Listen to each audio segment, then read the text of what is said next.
What's up, YouTube? It's Brandon B, aka Blaze here, and it's time for another movie review. So the best science fiction horror film for 2018 I think I saw so far would be The Predators, which is a kind of like a new kind of sequel remake to Predator with Arnold Schwarzenegger and the one with Danny Glover, or Donald Glover, one of those two guys, Predator 2 from back in the day.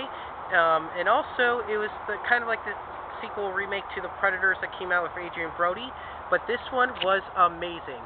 Tons of action straight throughout this movie. The comedy, I laughed so hard I almost pissed myself in this movie. That's how funny this movie was, and it wasn't even a comedy.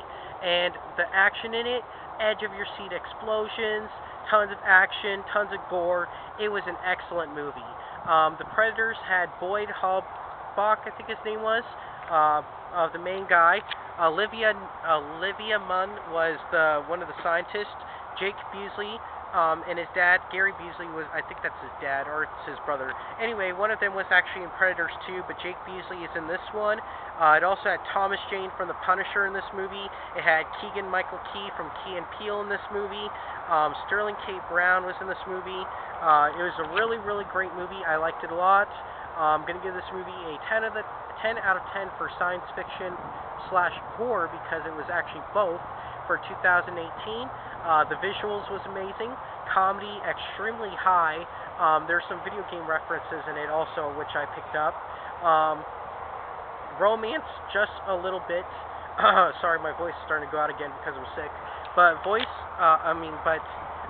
romance just a little bit of it. Comedy extreme. Action was extreme. Overall, it was a really great film. The Predators were super suit up, upgraded in this. Like, you had the big monster one, you had the small little ones, you had the Predator that actually helped the humans.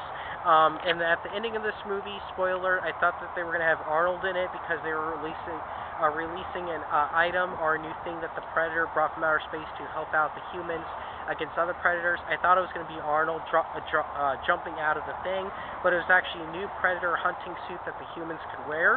So I thought that was pretty cool. Spoiler alert again. Also, pretty much this movie is about these Marines.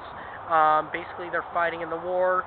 This one guy finds some of the armor because the Predator crashed while he was going after the drug cartel. Pretty much, he steals the items, he takes it to Mexico or whatever, he ships it to his family. His kid that's autistic actually turns on the weapons and the armors. It has other Predators come down because they're trying to find the traitor. So pretty much the guy gets locked up. He meets tons of other Marines, who it's like Keegan-Michael Key, and Thomas Jane. I don't know the other guys though.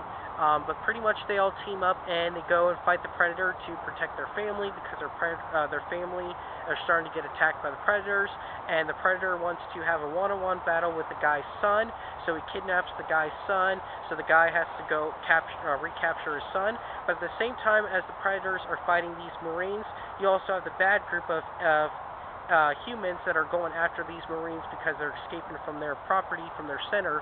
But overall, it was such a really great film. I liked it a lot. Tons of action, tons of gore, tons of violence, everything you could think of in the Predator movie. I did like the new Predator suits. That was pretty cool. Keegan-Michael Key was the funniest guy in it. He pretty much used his comediness from Key and Peele in this movie.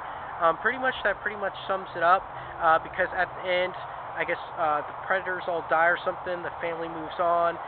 They all live happily ever after. They get one of the guys, the main Marine guy, gets to become the leader of the government center. So then he gets that new Predator suit. So if Predators ever come back, he can go and fight them one-on-one. Pretty much spoiler. That's the end of the movie. I did like it. I might actually see it again. But please keep on watching. Please subscribe. Thank you.